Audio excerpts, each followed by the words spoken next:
बूढ़ी माँ को आखिरी उम्र में कैंसर हो गया। बेटों ने इलाज कराने के बजाय उसे घर के आंगन में जिंदा दफना दिया और खुद शहर काम पर चले गए। तीनों ने खूब पैसा कमाया, शादियां भी कीं, मगर एक दिन जब कारोबार पूरी तरह बर्बाद हो गया तो उन्होंने सोचा कि अब माँ की जमीन बेच देते हैं। इस इरादे से वे अपने गांव के घर पहुंचे, लेकिन वहां पहुंचकर देखा कि पुराने खंडहर की जगह एक शानदार बंगला खड़ा था। जब दरवाजा खुला तो उनके मुंह आश्चर्य से खुले रह गए। दोस्तों, यह कोई कहानी नहीं बल्कि एक सच्ची घटना है जिस पर हमें भी विश्वास नहीं हुआ, लेकिन जब इसकी पुष्टि हो गई तो हमने सोचा कि यह सच्चाई आप सभी तक जरूर पहुंचनी चाहिए ताकि समझा जा सके कि इंसानियत किस हद तक मर चुकी है। इस घटना को सुनकर आप हैरान रह जाएंगे कि क्या ऐसा भी हो सकता है। यह कहानी मुझे खुद एक आरोपी ने सुनाई है। आइए उसी की जुबानी सुनते हैं। हमसे ज्यादा लालची शायद इस दुनिया में कोई नहीं था। आज भी हम अपने लालच को संतुष्ट करने के लिए उस घर की तरफ जा रहे थे। रास्ते में आपस में बात कर रहे थे कि अब तो घर खंडहर बन चुका होगा, किसी को कुछ पैसे देकर देख रेख करवा लेंगे, अब उस जमीन की कीमत आसमान छूने वाली है। हम झगड़ रहे थे कि घर की हालत कैसी होगी, लेकिन जब हम वहां पहुंचे तो हैरान रह गए। वो घर लग ही नहीं रहा था। हम जिस गांव में दाखिल हुए वहां एक कब्र बनी हुई थी। उसे देखकर हम और भी चौंक गए, लेकिन जब कब्र पर लिखी बात पढ़ी तो हमारी हालत बिगड़ गई। ऐसा लग रहा था जैसे सांस रुक जाएगी। तभी अचानक किसी ने कंधे पर हाथ रखा और हमारी बची खुची जान भी निकल गई, क्योंकि जिसे हमने दफनाया था वही कब्र के बाहर खड़ा था। मेरा नाम अहमद है। मेरे 2 बड़े भाई थे, राशिद और जावेद। मैं सबसे छोटा था, लेकिन सबसे ज्यादा बिगड़ा और सबसे लाडला भी। जब मैं 14 साल का था, यानी सन 2014 में, मेरे पिताजी का निधन हो गया। उन्होंने हमारे लिए एक बहुत बड़ी बीमा पॉलिसी करवा रखी थी। बीमा की राशि हमें ही मिलनी थी। पिताजी की मौत की खबर हमारे जीवन में सन्नाटा बनकर छा गई। कुछ दिनों तक रोने धोने के बाद जब बीमा कंपनी से चेक आया तो घर का माहौल एकदम बदल गया। माँ ने वह चेक बहुत देर तक हाथ में लिए देखा और उसकी आंखों से आंसू बहने लगे। उसने कहा, तुम्हारे पिताजी जाते जाते भी तुम्हारे लिए बहुत कुछ छोड़ गए। ये घर तुम्हारे नाम कर गए और ये पैसे भी तुम्हारी जिंदगी संवारने के लिए छोड़े हैं। माँ की आंखों में कृतज्ञता थी, आवाज में श्रद्धा थी, लेकिन हमें उस वक्त उस भावना की कीमत समझ नहीं आई। शायद इसलिए कि कृतज्ञता जैसी भावना हमारे स्वभाव में थी ही नहीं। राशिद भाई ने माँ की बात सुनकर बहुत बेरुखी से कहा, अगर पिताजी ने कुछ कर भी दिया तो इसमें क्या बड़ी बात है। हर पिता अपनी संतान के लिए कुछ ना कुछ करता है, इसमें कोई महानता नहीं है। माँ का चेहरा एक पल के लिए बुझ सा गया, जैसे किसी ने उसके दिल को चोट पहुंचाई हो, लेकिन उसने कुछ नहीं कहा, बस नजरें नीचे कर लीं और वह चेक, जिसे थोड़ी देर पहले वह प्यार से देख रही थी, तकिए के नीचे रख दिया। उस दिन के बाद माँ चुपचाप रहने लगी थी।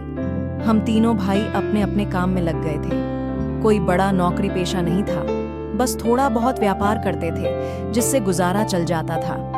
वह घर जिसे पिताजी हमारे नाम कर गए थे हमें कभी अच्छा नहीं लगा। गांव इतना पिछड़ा और पुराना था कि वहां जाना ऐसा लगता जैसे समय के अंधेरे कुएं में उतर रहे हों। शहर के सपने आंखों में बसे थे, लेकिन सच्चाई यही थी कि हम एक ऐसी जगह घर के मालिक थे जहां की जमीन की कीमत पिछले 10 साल में 1 इंच भी नहीं बढ़ी थी। ना कोई स्कूल था, ना अस्पताल, ना बिजली की व्यवस्था थी, ना पक्की सड़कें। बस टूटी फूटी दीवारें थीं जिनके भीतर हमारी जिंदगी बंद थी। पिताजी ने जो घर हमारे नाम किया था उसमें हमें कोई एहसान महसूस नहीं होता था, बस गरीबी की बदबू आती थी। वह घर बेचने पर भी कोई बड़ा फायदा नहीं होता और बिना मरम्मत के कोई खरीदने को तैयार भी नहीं था। ऐसे में हम तीनों भाई अक्सर सोचते थे, अगर माँ ना होती तो हम कब के यहाँ से जा चुके होते। शहर जाकर कोई किराए का फ्लैट ले लेते, मेहनत करते, रोज कमाते और शायद जिंदगी बेहतर हो जाती। लेकिन समस्या यह थी कि माँ को यहाँ अकेला छोड़ने का विचार किसी को भी अच्छा नहीं लगता था। वह बीमार जरूर थी, मगर इतनी नहीं कि बिस्तर पर पड़ जाए। वह घर का हर काम सलीके से करती थी, हर समय रसोई में कुछ ना कुछ बनाती रहती थी और कभी कभी पुराने संदूकों से पिताजी की चीजें निकालकर आंखों में आंसू ले आती थी। ऐसे ही एक दिन सन 2018 में माँ की तबीयत कुछ ज्यादा ही बिगड़ गई। शरीर में इतनी कमजोरी थी कि वह बिना सहारे के चल भी नहीं सकती थी। सांस लेते हुए हांफने लगती थी। हमने सोचा कि कोई सामान्य बीमारी होगी, बुखार या कमजोरी की दवा से ठीक हो जाएंगी। मगर जब 2 दिन बीत गए और हालात बिगड़ते गए तो जावेद भाई ने कहा कि माँ की पूरी जांच कराई जाए। उन्हें शहर के अस्पताल ले जाया गया। डॉक्टर ने पूरी जांच के बाद हमें एक अलग कमरे में बुलाया और जो बताया उससे हमारे पैरों तले जमीन खिसक गई।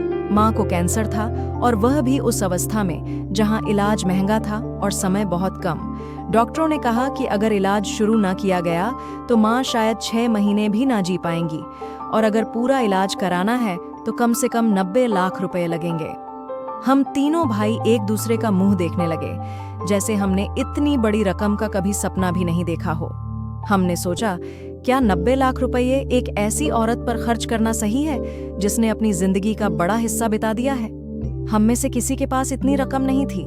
बीमा से जो पैसे मिले थे वह भी लगभग 40 लाख थे और उसमें से भी कुछ हिस्सा माँ की दवाइयों और शुरुआती जांचों में खर्च हो चुका था। दवा की शुरुआती खुराकों और परीक्षणों पर ही 25,000 रुपये खर्च हो चुके थे। जब हमने इस हालत को देखा तो एक सन्नाटा सा छा गया। अभी तो शुरुआत है, आगे क्या होगा? जावेद भाई ने कहा कि अगर हम तीनों मिलकर कोई बड़ा कदम उठाएं तो शायद कुछ हो सकता है। लेकिन राशिद भाई की सोच कुछ और थी। उसने कहा, सफलता हमेशा बड़ी कुर्बानी मांगती है। अगर हमें कुछ बनना है तो बलिदान देना होगा। पर किस चीज का और किसका बलिदान? यह बात अधूरी ही रह गई। असल में बात यह थी कि राशिद भाई के दिल में पहले से ही शहर बस चुका था। वहां वह एक लड़की को पसंद करने लगा था और उसके सपनों में एक नया घर, नई जिंदगी थी।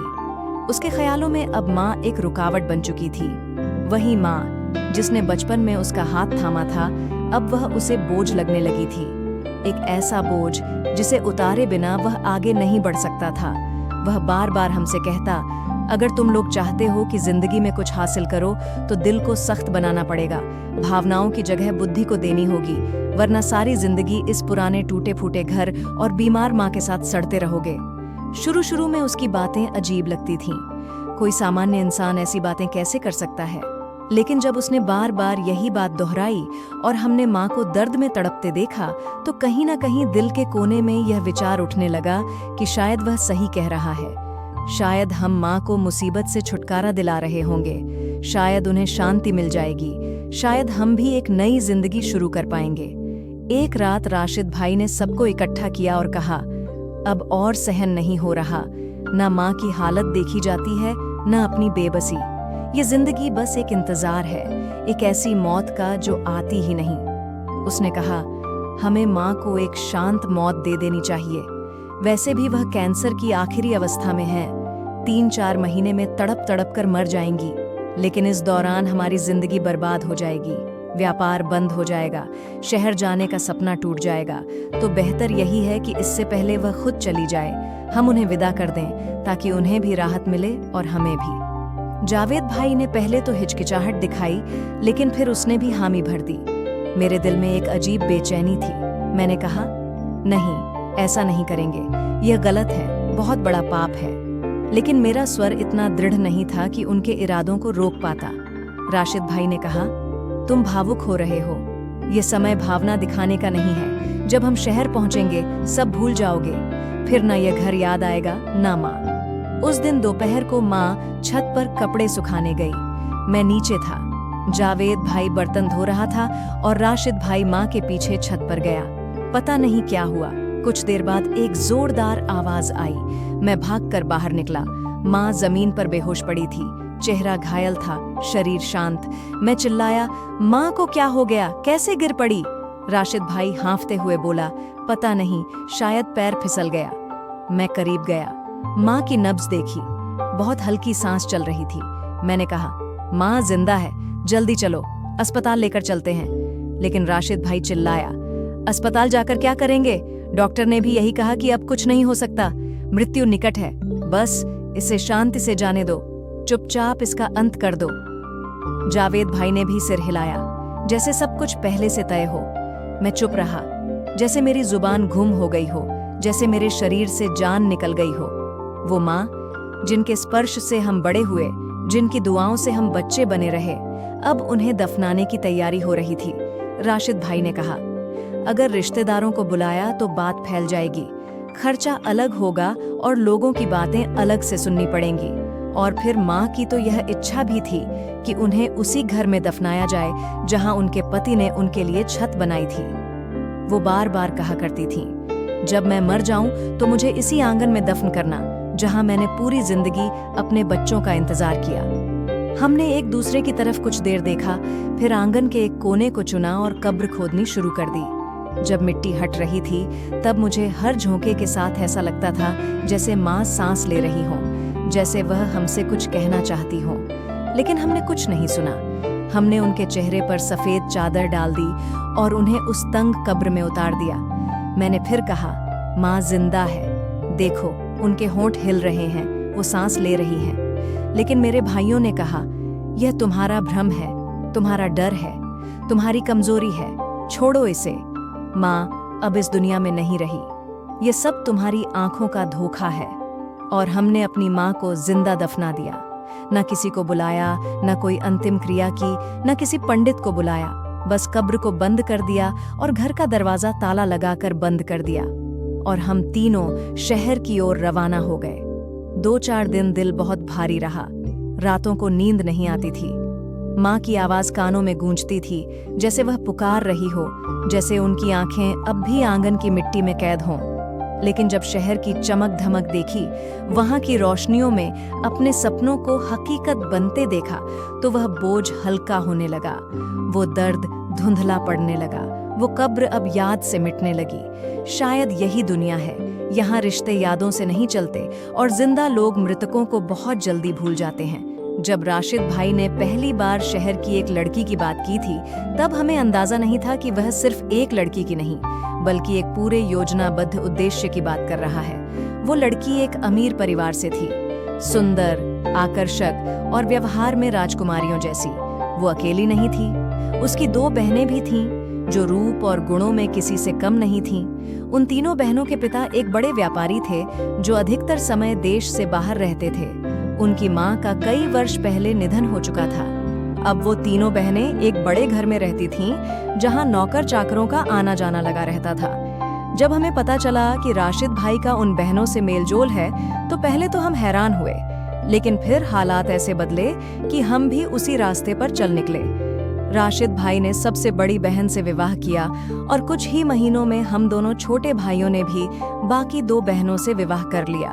शादियां चुपचाप हुईं, लेकिन हमें कोई आपत्ति नहीं थी, क्योंकि यह शादियां हमारे लिए फायदे का सौदा बन रही थीं। उनके पैसों से हमने अपना पहला व्यापार शुरू किया, एक छोटी सी कपड़े की दुकान। हम तीनों भाइयों ने मिलकर मेहनत की। हमारी पत्नियां घरेलू थीं, लेकिन सौम्यता और सुंदरता से मन मोह लेती थीं। कुछ ही समय में व्यापार ने रफ्तार पकड़ ली।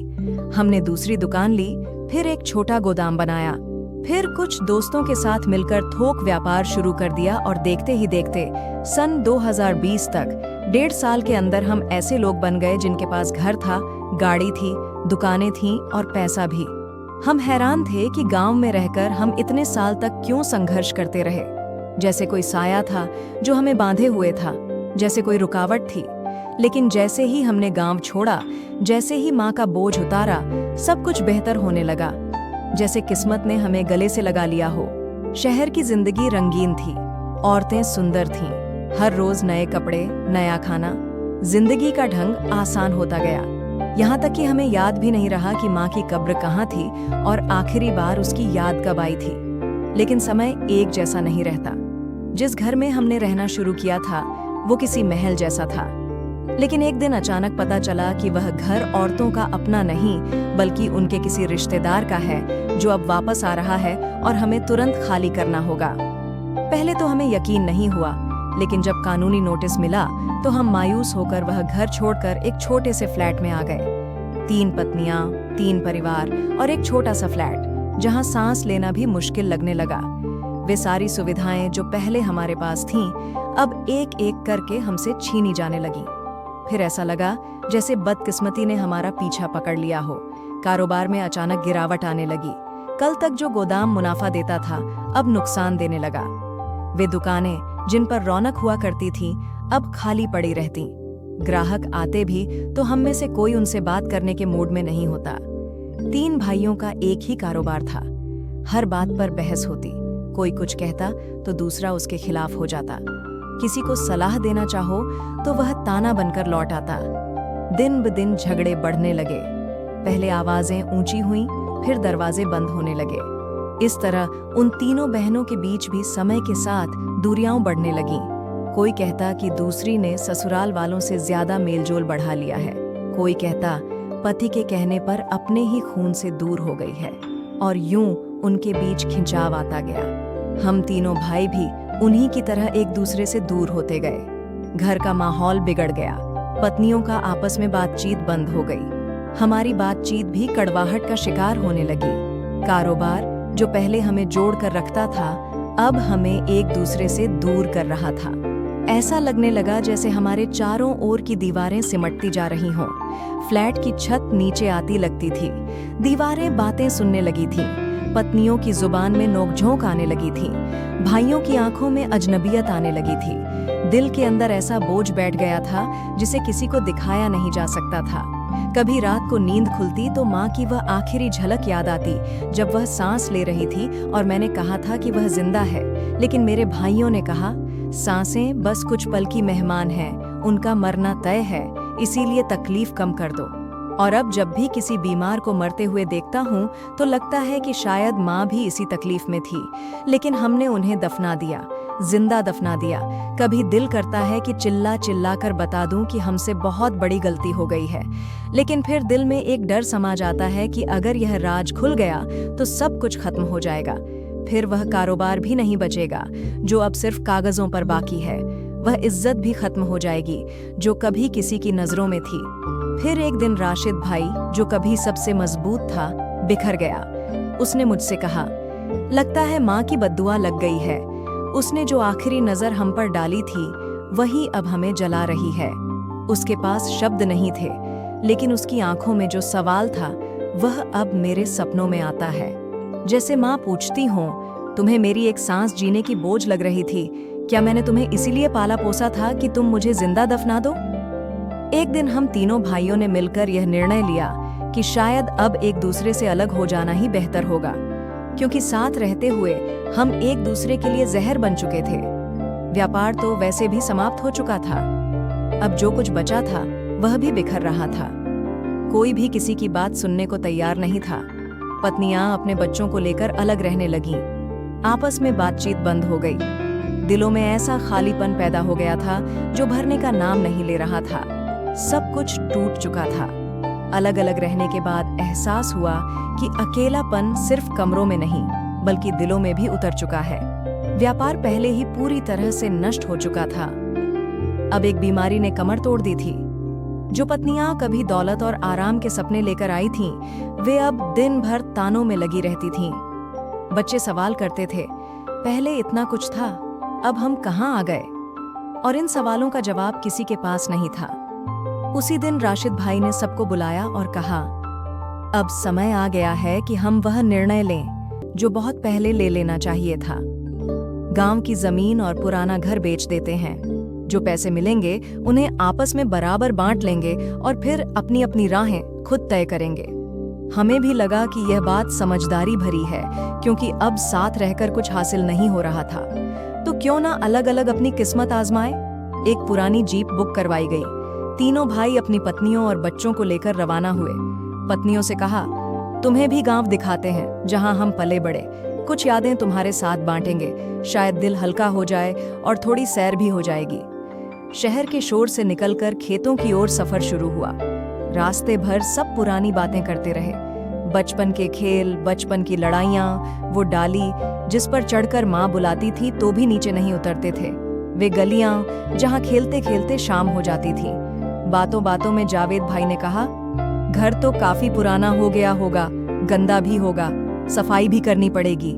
मैंने कहा, यहाँ तो कोई होटल भी नहीं है, रात कहाँ बिताएंगे?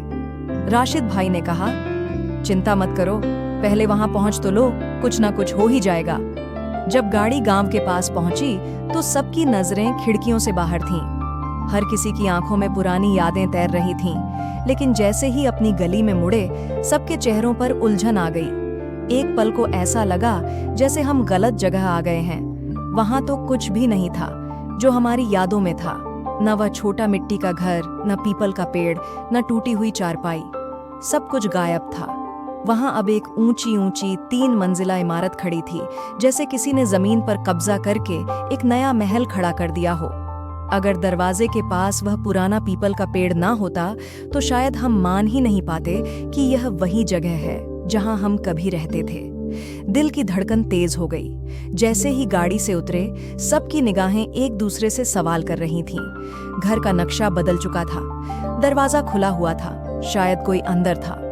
हम हिचकिचाते हुए अंदर गए। जैसे ही अंदर कदम रखा, सामने का दृश्य देखकर दिल की धड़कन एक पल को थम गई। वहां एक कब्र बनी हुई थी, और वह भी संगमरमर की। उस पर जो शब्द खुदे थे, उन्हें पढ़कर हमारे कदम लड़खड़ा गए। लिखा था, यहाँ मैं नहीं, मेरे 3 बेटे दफन हैं।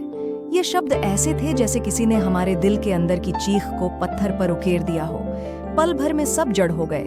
आंखें सुन्न पड़ गईं, आवाजें बंद हो गईं, सांसें थम गईं। समझ नहीं आ रहा था कि यह सब क्या हो रहा है। माँ की वह कब्र, जिसे हमने कभी बनाया ही नहीं था, आज ना सिर्फ मौजूद थी, बल्कि जैसे बोल रही थी, हमारे खिलाफ गवाही दे रही थी, हम पर आरोप लगा रही थी।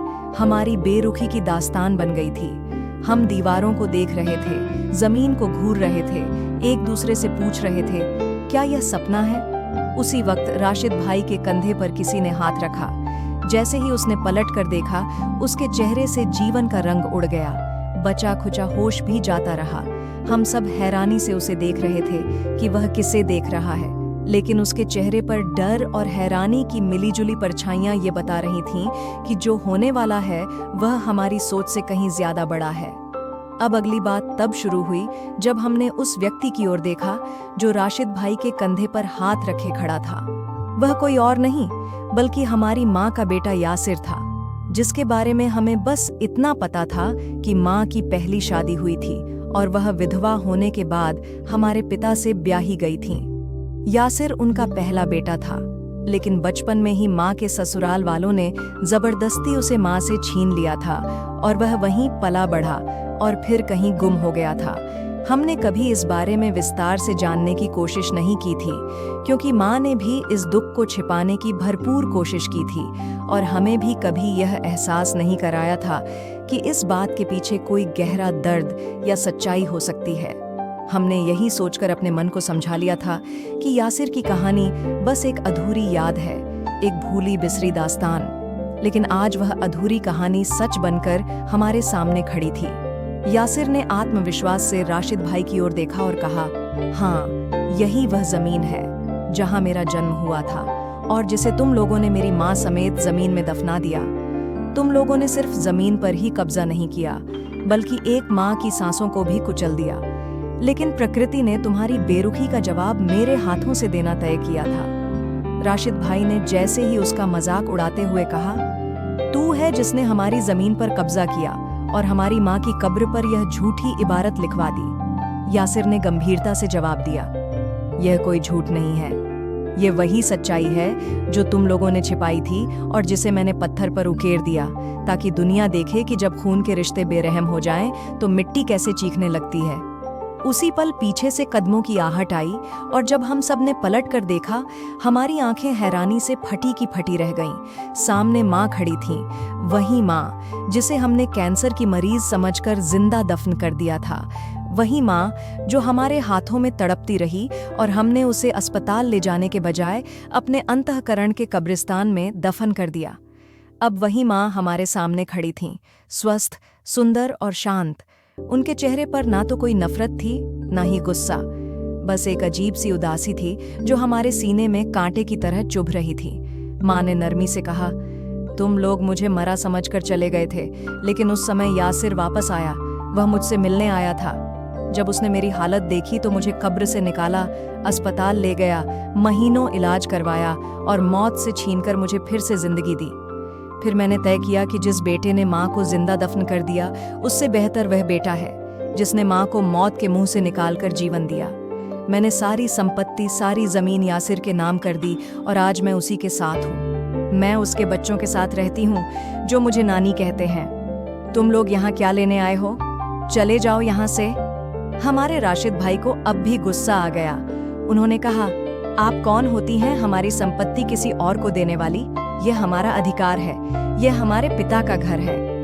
इस पर माँ ने एक जोरदार थप्पड़ मारा और कहा, पिता का घर तो वह होता है जहाँ बेटे माँ को दफन करने के बजाय बचाते हैं। जिस घर में औलाद बेरहम हो वहाँ दीवारें भी रोती हैं। यासिर भी चुप नहीं रहा।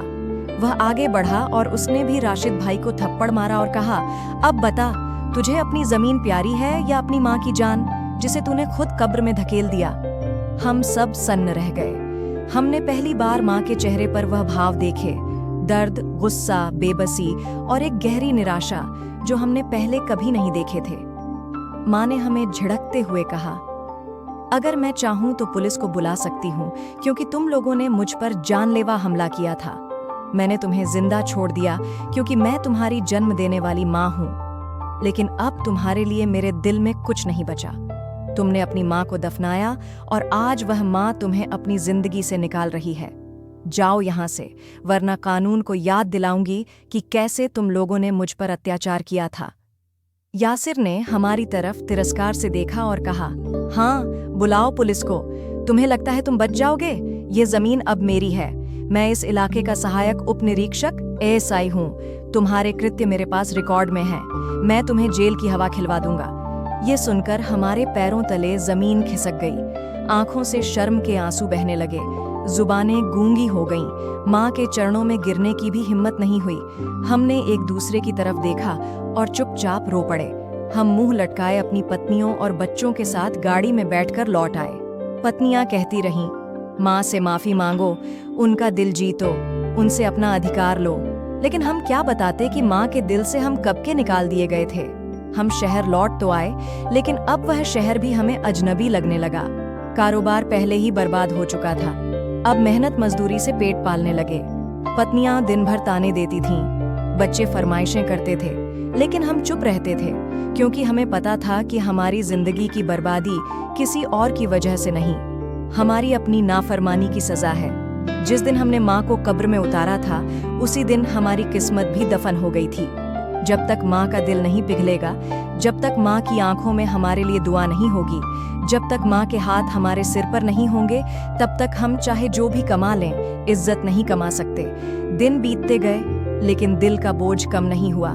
कई बार दिल चाहा माँ के कदमों में गिर जाए, लेकिन फिर डर लगा कहीं माँ फिर से धुतकार ना दें। आज भी हम उसी मोहल्ले में एक किराए के छोटे से मकान में रहते हैं, काम करते हैं, खाना खाते हैं, लेकिन सिर्फ इस उम्मीद में जीते हैं कि शायद कभी माँ का दिल पिघल जाए और वह हमें माफ कर दें। सबक यह है कि दुनिया की कोई दौलत माँ की दुआ से बड़ी नहीं होती। माँ के कदमों तले स्वर्ग, ये सिर्फ एक कहावत नहीं, बल्कि एक सच्चाई है। जिसने इसे समझा, उसने इस दुनिया में भी सफलता पाई और परलोक में भी। हमने माँ की आंखों में आंसू देखे थे, लेकिन इन आंसुओं के बदले हमें कभी सुकून नहीं मिला और शायद अब कभी मिलेगा भी नहीं, क्योंकि जब माँ का दिल टूट जाता है तो दुनिया की सारी कोशिशें भी उसे फिर से जोड़ नहीं सकती। माँ वह होती है जो रातों को जागकर अपने बच्चों की नींद की हिफाजत करती है, जो भूखी रहकर भी अपने बच्चों का पेट भरती है, जो अपने दुख छिपाकर सिर्फ खुशियाँ देती है। लेकिन हम अक्सर उसी माँ को नज़रअंदाज करते हैं, उसकी कुर्बानियों को भूल जाते हैं। भगवान भी अपनी मोहब्बत को माँ की मोहब्बत से तुलना देता है और फरमाता है, मैं अपने बंदों से माँओं से ज़्यादा प्रेम करता हूँ। यही तुलना काफ़ी है माँ के दर्जे को समझने के लिए। हमने अपनी माँ को सिर्फ एक बीमारी और कमज़ोरी की वजह से मरने के लिए छोड़ दिया, सिर्फ इसलिए कि वह हमें बोझ लगने लगी थी। वो माँ जो हर मुसीबत में हमारे साथ खड़ी रही, जो हमारे लिए दुआएं करती थी, जिसके हाथों में बरकत थी, उसी माँ को हमने जिंदा दफन कर दिया। लेकिन कुदरत ने उस माँ को एक ऐसे बेटे के जरिए बचा लिया जिसे कभी अपनों से अलग कर दिया गया था, जिसे माँ की गोद छीनने का दर्द झेलना पड़ा था। फिर भी उसने बदला नहीं लिया, उसने सेवा की, प्यार दिया, वफा निभाई। हम शर्मिंदा हैं, लेकिन अब सिर्फ शब्द ही बचे हैं। माफी भी कम पड़ गई है। माँ की नाराजगी ऐसी होती है जो न इस दुनिया में चैन देती है न आखिरत में मुक्ति। हमारी कहानी हर बेटे के लिए एक सबक है। कभी उस माँ को मत छोड़ो जिसने तुम्हें जन्म दिया, पाला, तुम्हारे लिए सारी दुनिया से लड़ी। अगर जिंदगी में कुछ अच्छा चाहते हो तो माँ की सेवा करो, उसके कदम चूमो, उसकी दुआ लो, वरना एक दिन ऐसा भी आ सकता है जब पछतावे के सिवा कुछ न बचे। तो दोस्तों, यह थी आज की कहानी। इस कहानी के बारे में आपकी क्या राय थी, यह कमेंट बॉक्स में ज़रूर बताइए। अगर आपको कहानी पसंद आई हो तो वीडियो को लाइक करें और चैनल को सब्सक्राइब करें और बेल आइकन पर क्लिक करके इसे ऑल पर सेट करें ताकि आपको नए वीडियो की सूचना तुरंत मिल जाएगी। धन्यवाद।